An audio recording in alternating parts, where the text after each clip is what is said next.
Ngayong araw ay kukwento ko ang pelikulang Peppermint na ipinalabas noong 2018. Makikita natin sa simula na may naglalaban sa loob ng sasakyan. Tinanong ng babae ang lalaki kung naaalala siya nito habang nakatutok ang baril niya dito. Minura lang siya ng lalaki kaya tinuluyan niya itong patayin. Nilipat niya ito sa trunk ng kotse at nagpunta siya sa isang van para gamutin ang kanyang sugat. Dito niya nakita ang kahon ng biskwit. At dito bumalik ang alaala noong 5 taon na nakakalipas. Kasama ni Riley ang kanyang anak na si Carly at pauwi na sila mula sa isang event. Sa likod ay kasunod nila ang isa pang mag-ina na mukhang mayaman, si Peg at ang anak nitong babae.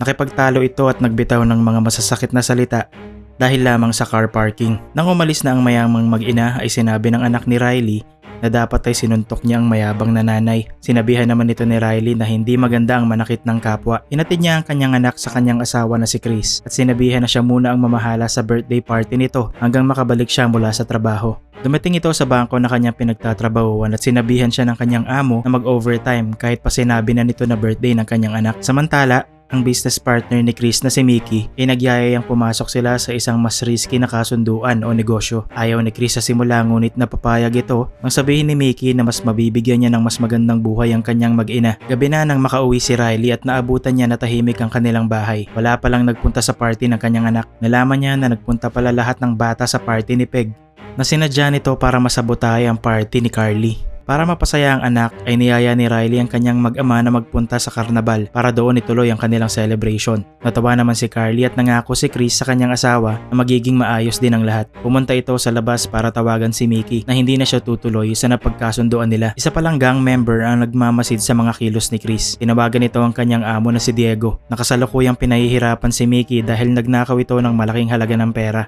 Binalita ng member na nakita niya na si Chris at susundan niya kung saan man ito magpunta. Gusto ni Diego na mapatay ang mga ito para maturuan ng leksyon ang sino mang makaisip na lokohin siya. Habang nag-e-enjoy ang pamilya sa loob ng karnabal, isang itim na sasakyan ng dahan-dahang umaandar sa harap nila Chris at Carly. Walang haba silang pinaputukan ng mga ito. Mabilis na namatay ang mag-ama. Nakayanan pa ni Riley na tignan ng mga ito kahit sugatan din siya. Maya-maya ay dumating na ang mga ambulansya at dali-dali nilang dinala si Riley sa ospital. Dalawang detective naman ang dumating at naawa sila nang makita nila ang walang buhay na mag-ama. Bago magising si Riley habang nasa ospital ay nilapitan siya ng isang detective na si Carmichael. Nagpatulong ito na maituro kung sino sa mga sospek ang namumukaan niya na nagpaulan ng bala sa kanila nung gabing iyon. Dito nalaman ni Riley na sangkot si Chris sa gulo dahil plano pala nitong nakawan ng isang drug dealer na si Diego.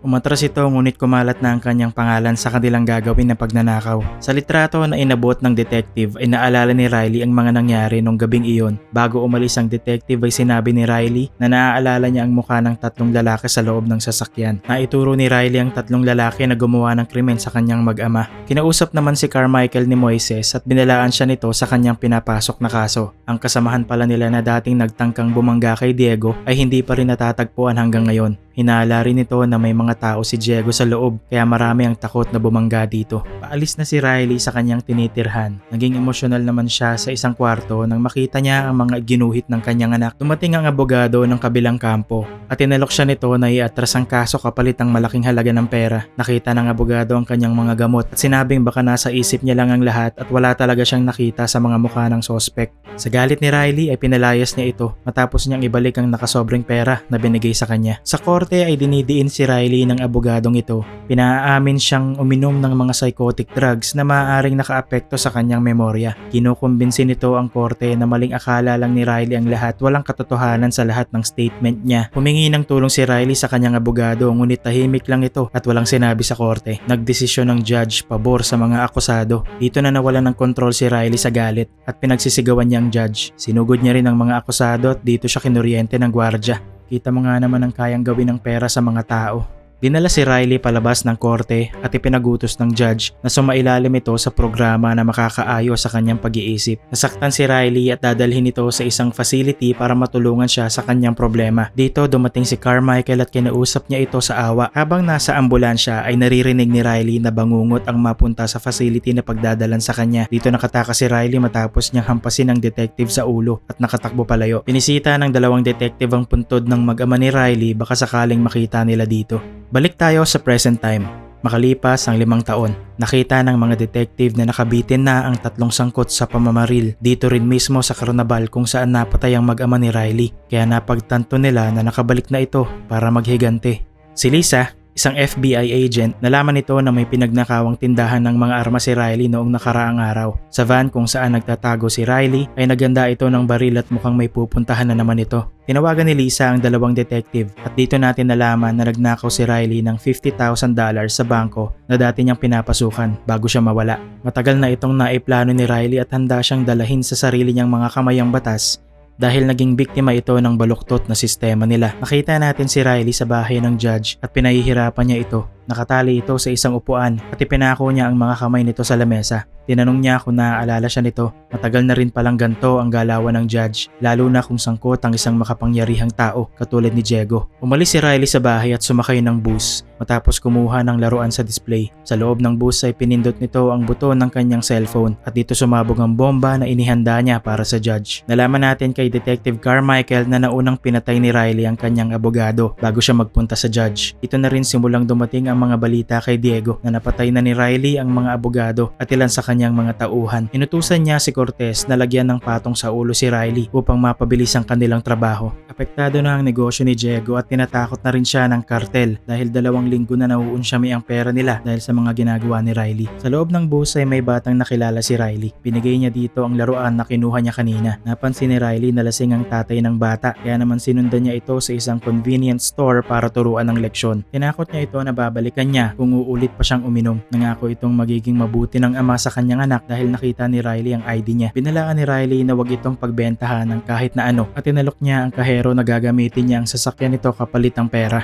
Sinundan ni Riley si Marvin, isa sa mga tauhan ni Diego. Magdadala ito ng pera sa kartel sa loob ng isang tindahan. Nagpanggap itong pulubi at mabilis niyang naitumba ang 2 bantay ng gusali para makapasok dito. Namukhaan nila si Riley dahil sa balita. Kaya naman pinaputukan nila ito. Sa isang itinumba ni Riley ang mga miyembro ng gang sa loob ng gusali at hinuli niya si Marvin para makakuha ng impormasyon. Maririnig sa balita na sinunog niya ang tindahan kasama ang mga pera sa loob bago siya umalis. Galit na galit si Diego nang malaman niya ang ginawa ni Riley. Pinatay ni Diego si Marvin at ang hinala niya ay nabanggit nito kay Riley ang lokasyon ng kanilang laboratorio. Kaya naman naisipan ni Diego na maghanda ng patibong para kay Riley. Nagpatulong sila Lisa para mahanap ang lokasyon ni Riley. Nagulat naman sila sa dami ng suporta na natatanggap ni Riley mula sa mga tao sa internet. Dito ay nakita nila ang lugar na wala masyadong krimen na nangyayari sa loob ng 3 buwan. Kaya naman kaagad nilang pinuntahan ito dahil baka dito naglalagi si Riley. Sa isang malaking bodega ay pumasok si Riley dala ang malaking armas. Nakita na niya ang mga patibong na inihanda sa kanya ni Diego. Bago siya makita ng mga tauhan ni Diego, tumakbo ito ng mabilis para makaiwas sa mga bomba na inihanda sa kanya. Pinasabog nila ang buong gusali at sa pag-aakalang napatay na nila si Riley ay umalis na ang mga ito. Sa isang imburnal ay lumabas si Riley at kumuha siya ng sasakyan para sundan ng mga ito. Nang maabutan ay hinarang niya ang kanyang sasakyan at napatay niya ang 2. Napanood ni Diego sa balita na buhay pa si Riley dahil may nakakita sa kanya habang nangaagaw ng sasakyan. Gamit ang sasakyan ng mga tauhan ni Diego ay madali itong nakapasok sa building kung saan nandoon si Diego. Isa-isa nitong itinumba ang mga taong nagbabantay sa gusali. Mabilis at tahimik ang mga galaw niya kaya naman hindi siya napapansin ng mga tauhan ni Diego. Nang makaharap niya si Diego ay lumabas ang anak nitong babae. Nakita niya ang mukha ni Carly sa bata kaya nagdalawang isip ito na barilin si Diego. Nakakuha ng pagkakataon si Diego na masaksak si Riley at tumakbo ito sa kanyang anak. Nakatakas si Diego kasama ang kanyang anak at ilan sa kanyang mga tauhan. Ganon din naman si Riley bago pa magsidatingan ng mga pulis sa gusali. Nagpunta ito sa bahay ni Peg at sinuntok niya ito sa muka at itinali sa isang silya. Kinutya niya ito sa pangangaliwa ng kanyang asawa. Dito na rin niya nilinisan ang sugat niya sa katawan at umalis na lang sa sasakyan ni Peg. Nakita na ni Lisa ang van na pinagtataguan ni Riley. Dito parang guardian angel ang turing kay Riley. Gustong mahuli ni Lisa si Riley ng buhay pero hinala nito ay may nagbibigay ng tip kay Diego sa mga kilos ng pulis kaya nauunahan sila ng mga ito.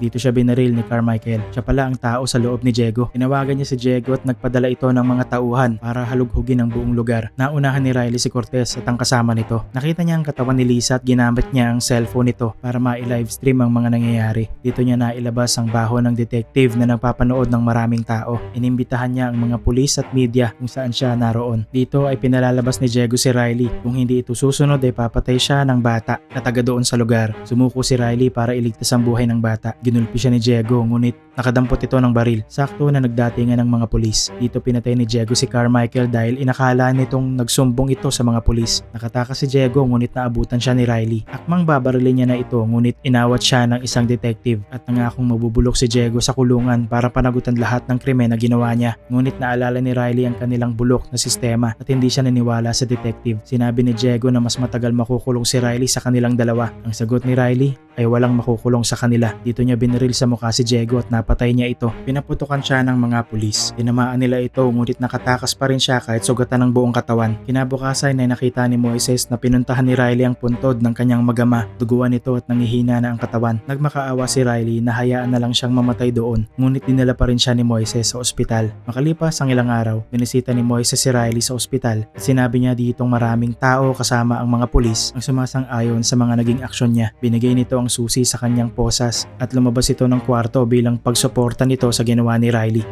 para sa kanyang magama at sa bulok nilang sistema.